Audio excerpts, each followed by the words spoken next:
The door swung wider under the police officer's hand, and at last the neighbors saw what lay inside. The compound, which had been buzzing with whispers and suspicion, fell into stunned silence. Instead of dark charms or piles of fake documents, Frank's room glowed with an entirely different kind of strangeness. The small flat, once thought to be a den of secrets, looked like a stage.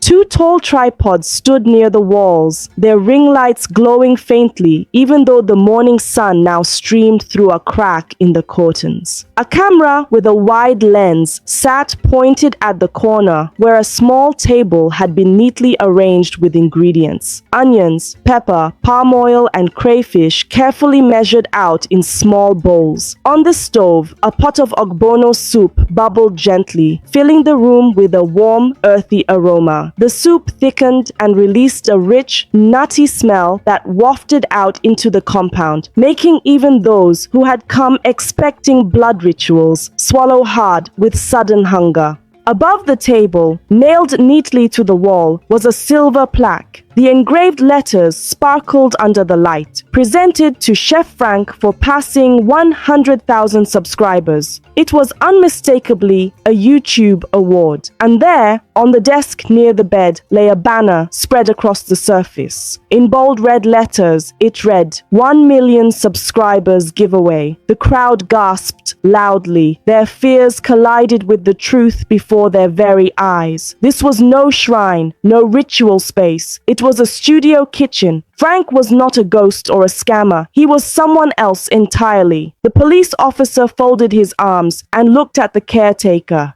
"Here is your ritual room," he said, a faint trace of humor in his voice. "Lights, cameras, soup, and YouTube plaques. Does this look like blood money to you?" The caretaker opened his mouth, but no words came. His eyes darted from the cameras to the bubbling pot, then to the banner. I do not understand," he muttered finally. The neighbors pressed closer, peering in. Some balanced on tiptoe to see over others. Their faces shifted from fear to shock, then to embarrassment. Mama Nkechi covered her mouth with her wrapper. Chike, who had once sworn he heard strange laughter inside, blinked several times as though he could not trust his own eyes. Then the murmurs began. "A YouTube plaque? He is a vlogger? So the lights were for filming? And the suya deliveries?" It was food promotion. Mama Ifeoma, who owned the provision store, whispered almost to herself, "All this time, we thought he was a ritualist. Meanwhile, he was cooking food on the internet." The police officers walked around the room, inspecting everything. One of them lifted a tripod and examined it closely. Another leaned toward the stove, inhaling the delicious scent of ogbono. He straightened up and announced, "It smells too good to be evil." The crowd chuckled nervously at his joke. On a shelf near the bed sat more unopened packages. Some were clearly labeled wireless mic, LED panel, cooking pan set. Others were wrapped in plain brown boxes, but smelled faintly of grilled meat. One officer opened a small package and found it filled with suya skewers, neatly packed with pepper sauce. "That explains why we always smell suya from his room," whispered Ngozi, who had been the loudest voice in the gossip sessions. She looked embarrassed. All the vendors were sending him food to review. Suddenly, someone at the back of the crowd let out a high-pitched laugh. Wait, I know him. It was Chinyere, the little girl with curious eyes. She tugged at her mother's arm, pointing at the banner. "Mama, I have watched his videos before. Remember when I showed you the funny one? How to cook banga with pure anger. That is him. That is his voice." The compound erupted into a new wave of whispers. Some people nodded, others squinted, trying to remember. Slowly, recognition spread among the neighbors. They had all heard their children or relatives laughing at those videos on their phones. They had all seen short clips on WhatsApp of a faceless man narrating in a deep, dramatic voice while showing food being cooked in funny ways. "Oh my God," Musa exclaimed. "I saw the one about onions." The video was called "Best Way to Slice Onions Without Crying." He shouted so much while cutting onions, I laughed until tears came to my eyes. "That was Frank?" The crowd broke into small groups, voices overlapping. "It is true. I saw the same video on Facebook. He is famous already. Millions watch him. And we thought he was calling spirits at midnight." The caretaker rubbed his forehead with a trembling hand. He could not believe the scale of the misunderstanding. His mind replayed the sight of Frank in the golden robe at the latrine, spoon in hand. How ridiculous it seemed now, in the light of day, to think that was a ritual. It was nothing more than a dramatic video skit. The lead officer, seeing the tension melting into confusion, gave a short nod. This man is not a criminal. He is not a ritualist. He is a content creator, an entertainer. You owe him an apology. The compound fell quiet. All eyes turned to Frank, who stood silently at the far end of the room, his face calm but unreadable. He had not said a word since the raid began. His eyes flicked once toward the bubbling pot, then back to the crowd. He did not smile. He did not frown. He simply stood there like a man who had already expected this moment to come. Mama Ifeoma stepped forward first. Her voice was soft but clear. "Frank, we are sorry. We judged you wrongly. We feared you when all you were doing was cooking and working. Please forgive us." Others followed. "Yes, forgive us, Frank. We let gossip blind us. We should have asked instead of suspecting." The neighbors looked at him with guilty faces, but Frank remained silent. He walked slowly to the stove, stirred the ogbono soup with a wooden spoon, and then turned off the burner. The rich smell filled the air once more, making everyone's stomach growl. The police officers, satisfied that the situation was under control, prepared to leave. One of them shook Frank's hand firmly before going. "Good work," he said quietly. "Your videos are making people laugh and learn. Do not let this incident stop you." When the vans drove away, the compound was left in a thick silence. The neighbors stood awkwardly outside Frank's door, unsure whether to leave or say more. Finally, Chike cleared his throat. "So, Frank is the reason I have been craving banga soup every week," he said with a weak smile. The crowd chuckled nervously. Inside, Frank closed his door again. He did not speak, but the sound of clinking dishes and quiet music drifted through the window. The neighbors lingered for a while, then slowly returned to their chores. The story of the mysterious man had changed forever. The ghost tenant was no ghost at all. He was a hidden star, a food vlogger known across Nigeria, living quietly in their very own compound. And yet, even with the truth revealed, one question hung unspoken in the minds of the neighbors. If Frank could gain 1 million subscribers without anyone knowing, what else was he capable of doing in silence? The compound was no longer fearful, but it was not entirely at ease either. Curiosity had not died. It had only taken a new shape. The morning after the raid, the compound had a new rhythm. The neighbors who once whispered fearfully about Frank's glowing window and strange deliveries now whispered with excitement. Their fear had dissolved into curiosity, and their curiosity had quickly turned into ambition. The story of his YouTube fame had traveled faster than the sirens had carried the police. Children ran around imitating Frank's dramatic voice, shouting how to cook with anger and pretending to stir pots with imaginary spoons. Mothers laughed nervously, though some still felt embarrassed about their wild accusations. Frank himself, as usual, kept quiet. He did not explain, did not defend himself, did not scold anyone. After the police left, he simply returned to his stove, stirred his ogbono soup, and filmed another short clip as though nothing had happened. The smell of fresh soup drifted through the compound, stirring not fear this time, but hunger. By midday, a small crowd had gathered near Mama Ifeoma's provision store. The store had become a meeting ground for plotting. Mama Ifeoma herself was busy arranging bags of salt and cartons of noodles on her shelves, but she was listening keenly. The neighbors were discussing one thing: how to get close to Frank's camera. "Imagine if my face is in one of his videos," said Ngozi, fanning herself with a piece of cardboard. "People in Lagos will see me. They will say, 'Is that not Ngozi from Onitsha?'" She giggled at the thought. Mama Nkechi nodded eagerly. "Exactly. Even 1 second is enough.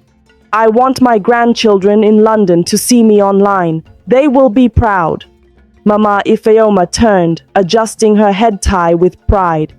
"He must film in my shop. My seasoning cubes will be famous across the internet. I will even give him free Maggie cubes if he agrees. For camera, anything is possible." At this, the women laughed. The idea of offering free seasoning cubes for fame sounded both silly and clever. Everyone began to imagine how their small contributions could appear online.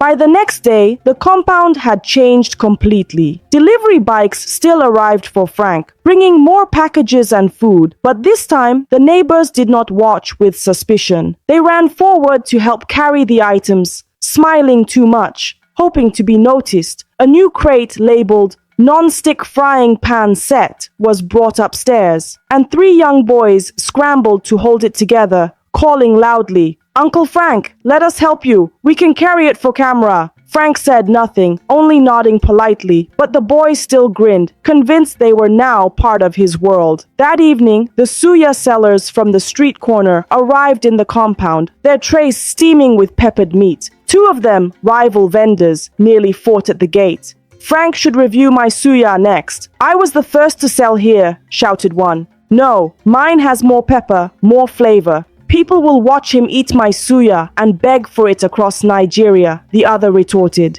Their voices grew louder until the caretaker stepped in, raising his hands. "Peace, peace, do not fight. Frank cannot review all the suya in one day. Be patient." But the sellers glared at each other, determined not to lose the opportunity. Inside, Frank filmed in his usual way, speaking only into the camera. His voice was calm and dramatic as always, describing each step of his cooking. "Step 1, he said into the microphone, "wash the bitter leaf with determination." The neighbors, standing outside his window, gasped in delight.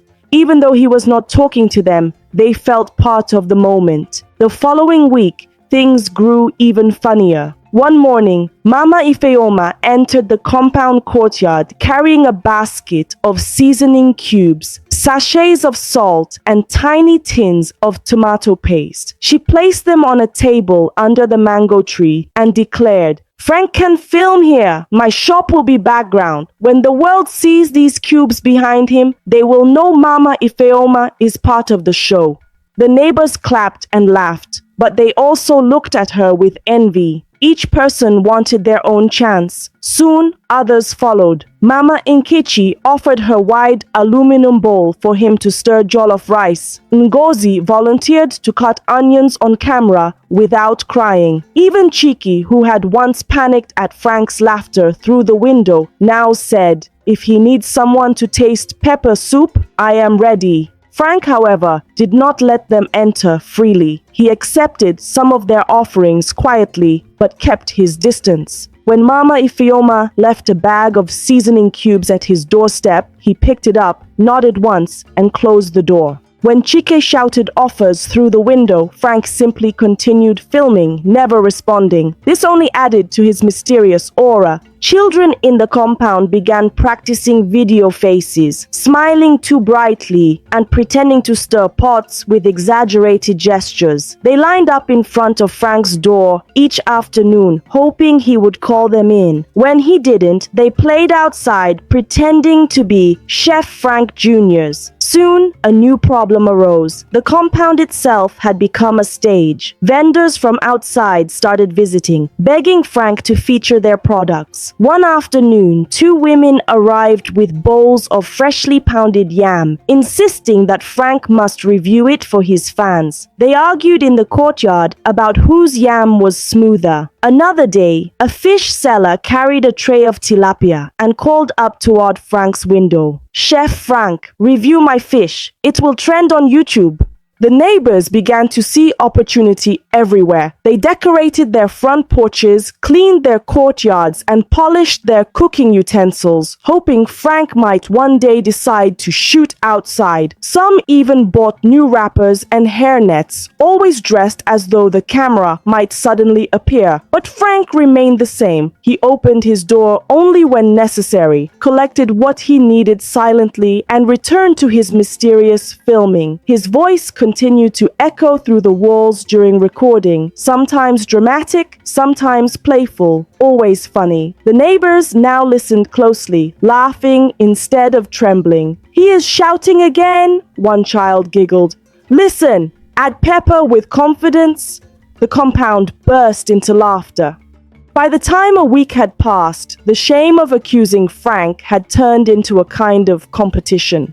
Who could get closest to the camera? Who could say they were part of his show? One evening, Mama Ifeoma invited the neighbors to her shop and proudly announced, "Next time Frank comes for seasoning cubes, I will stand in the corner. Even 1 second of me in the video is enough. The world will know Mama Ifeoma." The women clapped, but secretly, each of them was planning her own strategy. The caretaker, who had once called the police, now tried to make peace by saying loudly, "Frank, if you ever need someone to stir soup, I have strong arms." But his joke was met with laughter from the neighbors, who remembered too well how quickly he had dialed the police. The truth was clear. Frank did not need any of them. He already had millions of views, thousands of fans, and sponsors sending him suya and fish. But the neighbors needed him. They had lived with shame after their false suspicions, and now they wanted clout, a taste of the fame growing inside their own compound.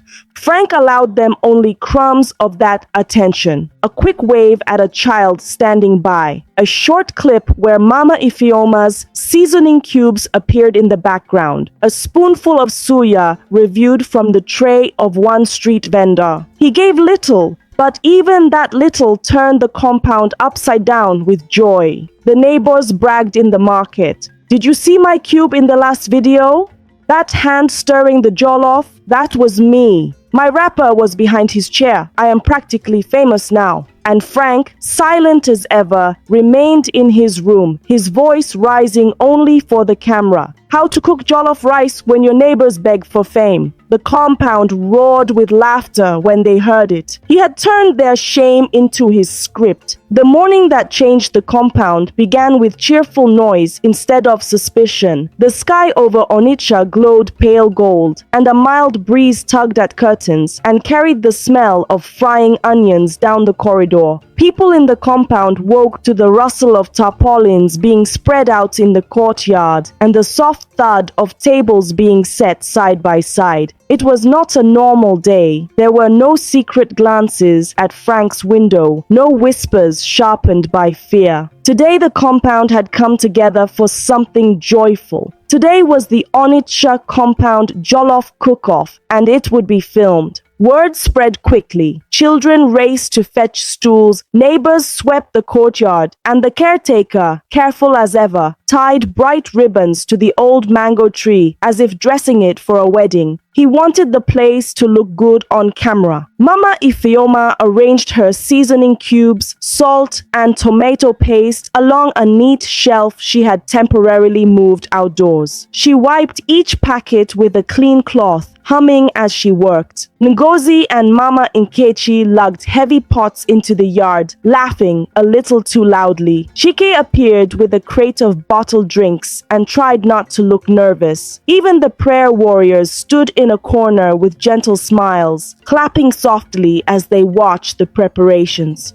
Frank's door remained closed, but his quiet presence shaped the air like the shadow of a tall tree. Everyone knew he was there, moving with calm steps, setting up lenses and batteries and cables. He had sent a single typed message to the caretaker the previous night, printed and pinned to the notice board by the stairwell. The message gave clear instructions. The cookoff would start at noon. 3 teams would cook jollof rice using their own recipes. 2 cameras would capture wide shots. 1 camera would focus on details. There would be a short tasting and a single prize, a large, brand new, non-stick pot donated by a kitchenware sponsor. No speeches, no arguments, and no shouting at the judges. It was wise and simple. It felt like Frank. By 10 o'clock, the yard was a festival of color and sound. 3 cooking stations formed a rough semicircle under the mango tree. Each station had a wooden table, a gas burner, a stack of bowls, and a pile of fresh ingredients. Red tomatoes shone like little lanterns in plastic basins. Mounds of purple onions waited to be peeled. Peppers gleamed, both red and green, like tiny flags of flavor. Large spoons and ladles clattered against metal pots as people tested their tools and joked with one another. The suya sellers had settled a temporary truce and wheeled their grills to a side corner, promising to keep smoke to a minimum until the jollof was almost done. Even they wanted the video to look clean and professional. At 11:30, a hush rippled through the yard. Frank stepped out at last, not in a golden robe or dramatic costume, but in a plain black shirt and jeans. A simple apron hung at his waist. He wore his familiar serenity the way other people wore hats. He lifted a camera bag, placed it on a small table he'd reserved for his gear, and began to set up without a word. Tripods extended like careful metal limbs. Ring lights rose and held their circular halos steady. A wireless microphone flickered to life with a tiny green glow, and the courtyard seemed to hold its breath. The children lined up along the wall with wide eyes. The adults straightened their wrappers and shirts. The caretaker wiped the mango leaves with a damp cloth as if they too would pose for the camera. When Frank finally looked up, his gaze moved across the yard, soft and steady, acknowledging everyone without breaking his quiet. He pressed a button, and the first camera light winked on. The second camera followed. The red dots of recording came alive. He did not raise his voice. He did not introduce the show with grand words. He simply stepped near a microphone and began in the same calm, amused tone that had become famous across the country. "Welcome," he said softly, "to the Onitsha compound Jolof cook-off. 3 teams, 1 mango tree, and several hungry neighbors. Today we chase the smoke of memory and the taste of joy." A ripple of laughter moved through the crowd, light and fond, like wind in tall grass. There was pride in that laughter and relief. The man they had once feared was now the gentle current that pulled them together, and they were ready to be carried by it. Frank introduced the teams with a simple gesture, letting the camera linger on their names written in chalk on small boards. Team 1, Mama Ifeoma and Ngozi. Their board read Tomato Thunder. Team 2, Cheek and the Caretaker. Their board read Mango Shade Fire. Team 3, the prayer warriors led by Sister Agnes, joined by 2 teenage girls, Ife and Chinyere. Their board read Harmony Pot. A small cheer rose for each team, followed by teasing and clapping. The suya sellers waved their long skewers from the corner like flagpoles in a parade. The air tasted bright with excitement. Frank lifted his palm in a tiny, respectful request. The yard quieted at once. He pointed to the clocks placed beside each station. "You have exactly 45 minutes to prep," he said, "and 40 minutes to cook. Jollof does not wait when the flame is perfect." The timer began, and so did the music. the light, rhythmic kind Frank liked to play beneath his videos.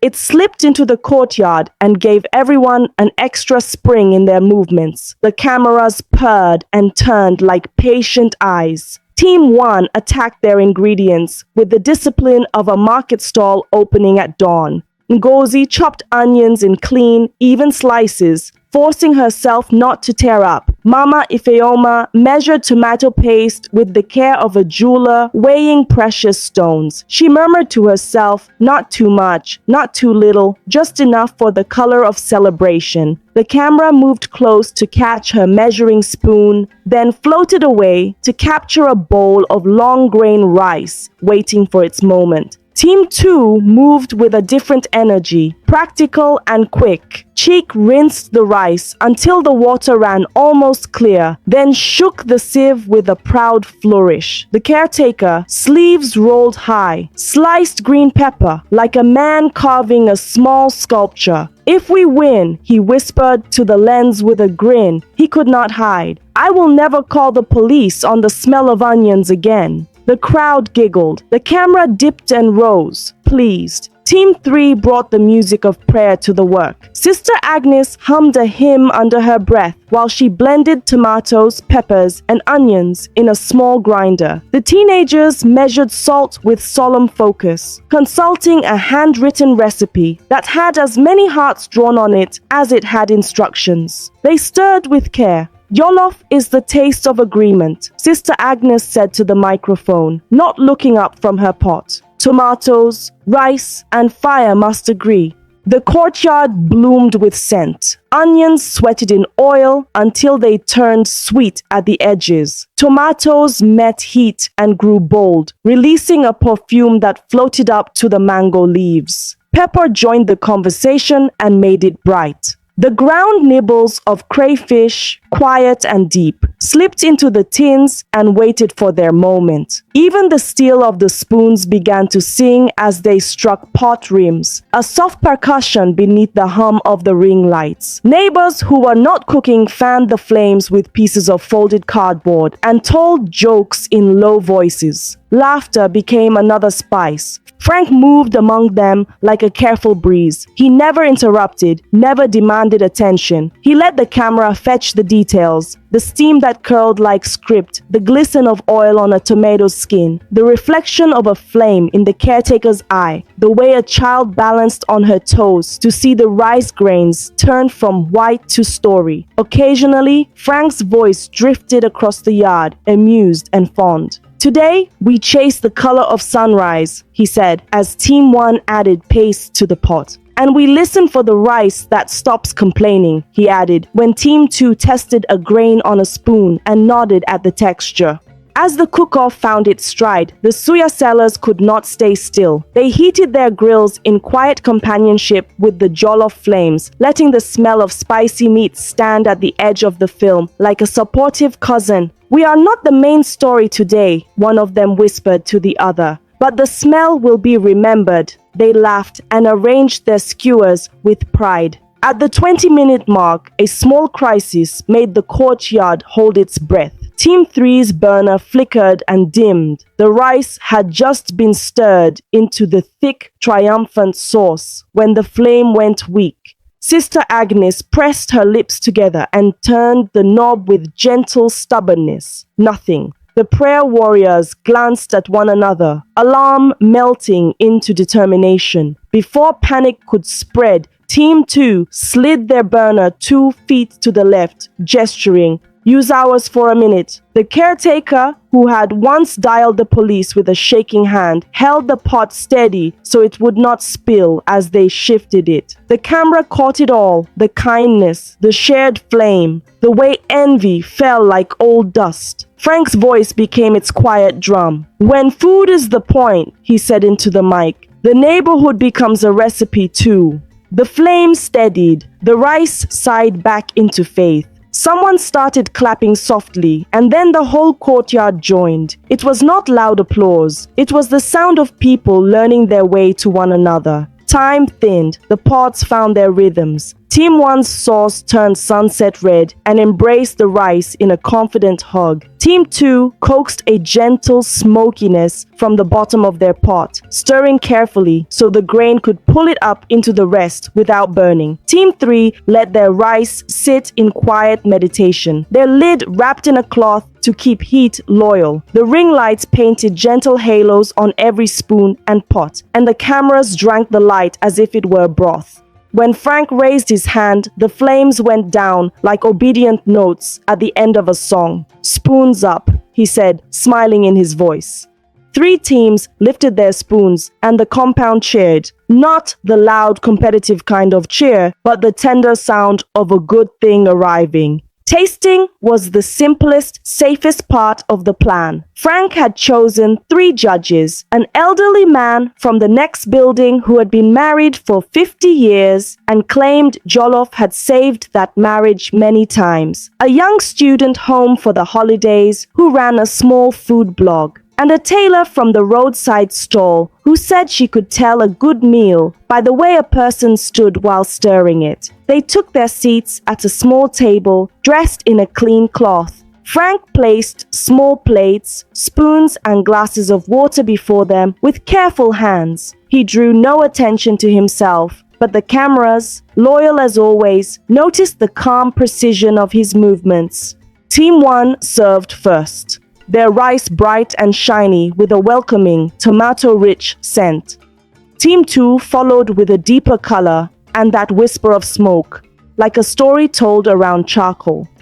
Team 3 presented a gentler plate, grained separate and proud, with green flecks of diced pepper like confetti on a festival street. The judges tasted. The courtyard leaned toward them without moving. Children held their breath until their chests reminded them to breathe. The elderly man cleared his throat and smiled at Team 1. This is the taste of market day when you sell everything and still bring joy home. The young blogger closed her eyes after trying Team 2's plate and said, "This has the memory of fire without the regret of it." The tailor tapped her spoon on Team 3's plate and said, "This sips instead of shouts. And sometimes that is what a long day needs." Frank did not ask them to rank their favorites. He only asked them to name the feeling each plate gave. The camera captured their faces as they searched for the right words. The words were good, but the faces were better. And then, after a short private conference, the judges reached for the prize. Sister Agnes clasped her hands together as the blogger lifted the new non-stick pot and passed it to her. The crowd clapped and laughed and shouted blessings.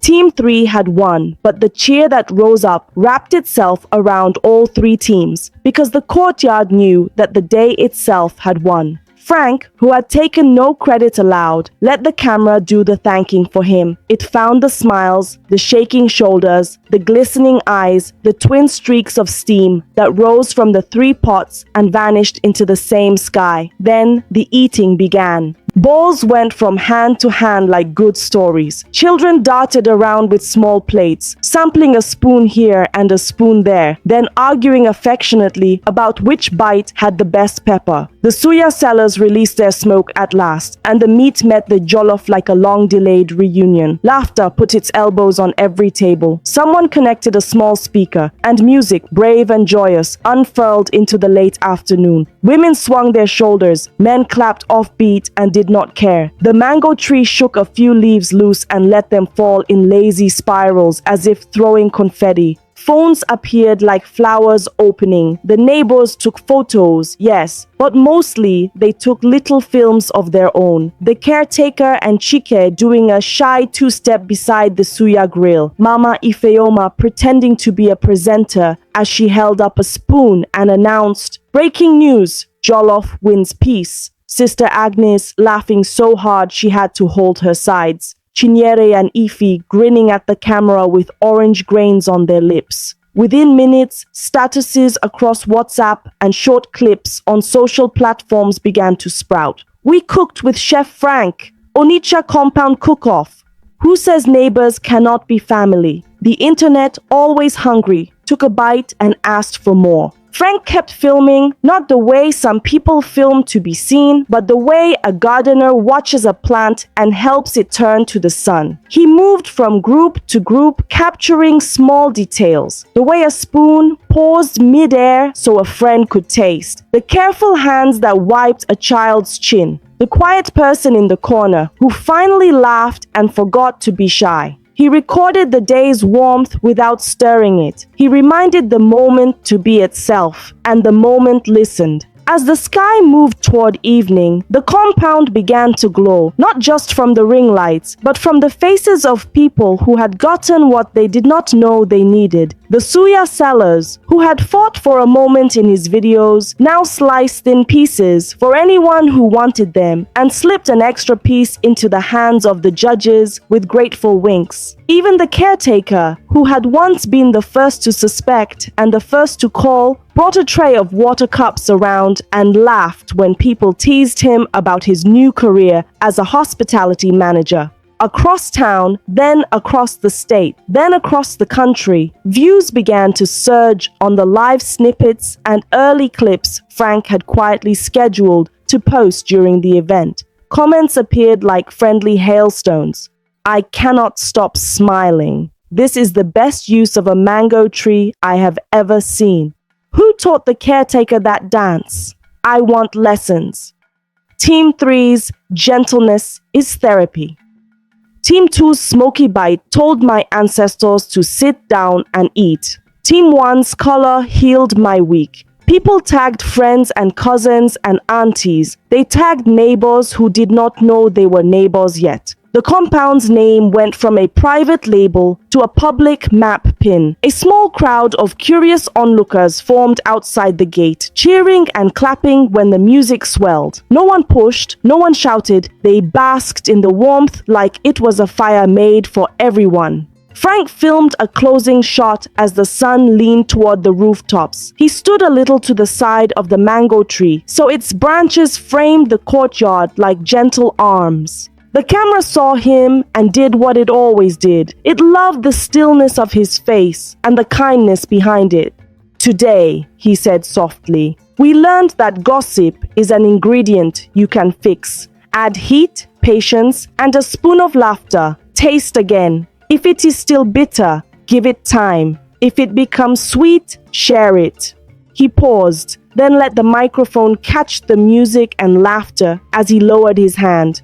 The camera held the moment for a breath, then blinked its red dot and rested. Night slid into the corners, and the ring lights were switched off one by one. The compound did not dim with them. The music softened into the kind you hum while washing plates. People cleaned together naturally, the way seasons turn. Pots were emptied and rinsed, tables wiped, tarpaulins shaken free of rice grains. The ribbons on the mango tree fluttered like small flags of a country that had just discovered itself. More messages poured in online. A well-known food page reposted a clip of the caretaker helping Sister Agnes shift a pot, captioned, "When the neighborhood shares the flame." A radio presenter shared Team 1's ingredient shot and promised to challenge them on air. A kitchenware brand posted a heart under the photo of the non-stick pot prize. The compound's group chat, silent and suspicious a month ago, now blinked with photos, thanks, and ridiculous jokes about who had eaten the most. There is a kind of joy that is loud, and there is a kind of joy that is a hand on your shoulder. The compound had both that night. Frank slipped through it like a note between lines of music. He thanked no one aloud because he did not need to. He thanked them by catching their best selves and showing them back to themselves. When he began to coil his cables, people drifted over to help without being asked. He nodded, a small bow to each gesture, and packed the gear with a care that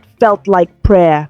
Near the doorway to his flat, He paused. The courtyard was dancing again. A gentle last round. Sister Agnes spun once with the tailor, surprising herself and everyone with a childlike skip. Cheek and the caretaker stood shoulder to shoulder like brothers who had been brothers all along. Mama Ifeoma lifted a spoon towards the moon and made a tiny wish no one heard. Children fell into yawns mid-giggle and refused to go to bed because their feet had not told them the day was finished. Frank turned the key in his door. The click was soft, but to him, it sounded like a book closing on the perfect final line. Inside his room, the air was cooler. The studio kitchen waited in its quiet readiness. Tripods by the wall, ring lights folded like moons at rest, a clean pot reflecting a little of the night. He set the camera on the table, connected the drive, and watched the tiny progress bar climb like a patient climber up a friendly hill.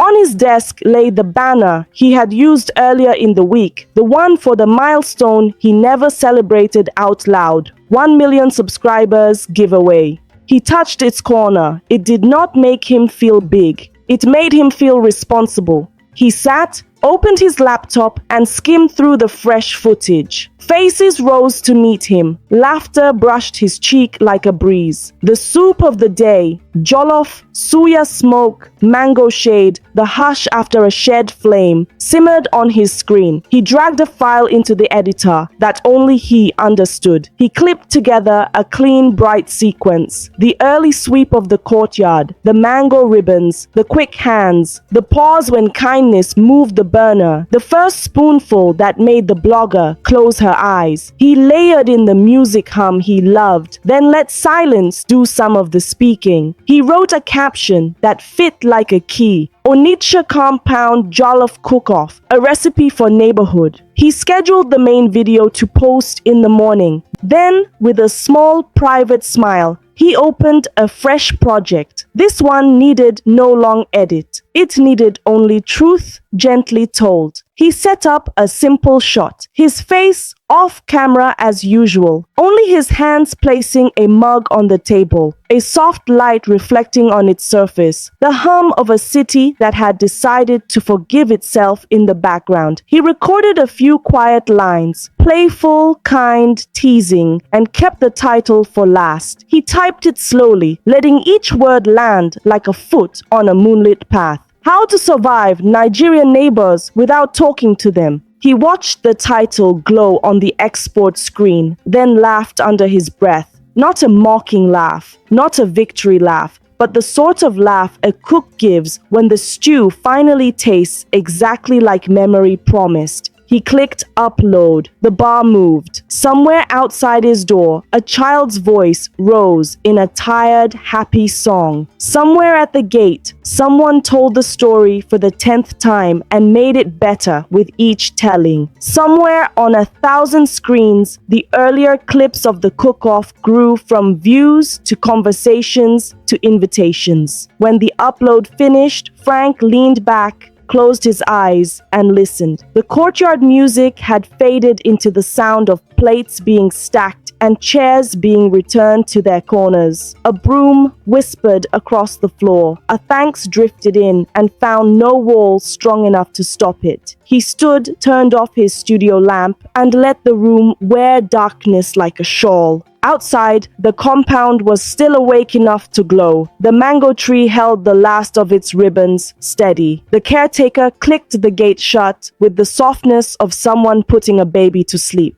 The prayer warriors wrapped leftover rice for neighbors who had not come. The suya sellers counted their skewers like beads and promised to return tomorrow with their smoke and their gentle rivalry. Inside, Frank reached for the lock again, not to push people away, but to let the day end the way it had always wanted to end, with quiet. The door gave its small sigh as it settled. He smiled, not the smile you give a camera, but the smile you give your own heart when it has done honest work. And then he set his phone face down, the way a person sets down a spoon after the last best taste. On millions of timelines, in hundreds of group chats across Onitsha and far beyond, the compound's cookoff unfurled through the night. Comments stacked like plates, laughs overlapped like harmonies. Strangers felt related for a few minutes at a time. The compound was famous now, but fame was not the point. The point was the shared flame and the rice that had learned to listen. And in the small, softly locked room on the second floor, a quiet man who never needed to leave his door made space for tomorrow. He was still the mystery, still the neighbor behind the lens, still the voice that could turn onions into comedy and pepper into a sermon. But that night, he had also become the simplest thing, a person among people, just as the camera went still and the city, at last, remembered how to sleep. Lesson from this story: never judge people based on silence, difference, or rumors, because assumptions can blind us to the truth. What the neighbors mistook for ritual and fraud was actually creativity and hard work that brought pride to their community. When we replace gossip with patience and suspicion with kindness, we discover that people often carry gifts that can inspire and unite us if only we allow them the space to be themselves. Thank you so much for watching. Your love and support mean everything to me. If this story inspired you, please give it a thumbs up and share it with your loved ones to spread the inspiration. I'd also love to hear your thoughts. Feel free to share them in the comments below. And don't forget to subscribe to the channel for more interesting African stories. See you in the next video.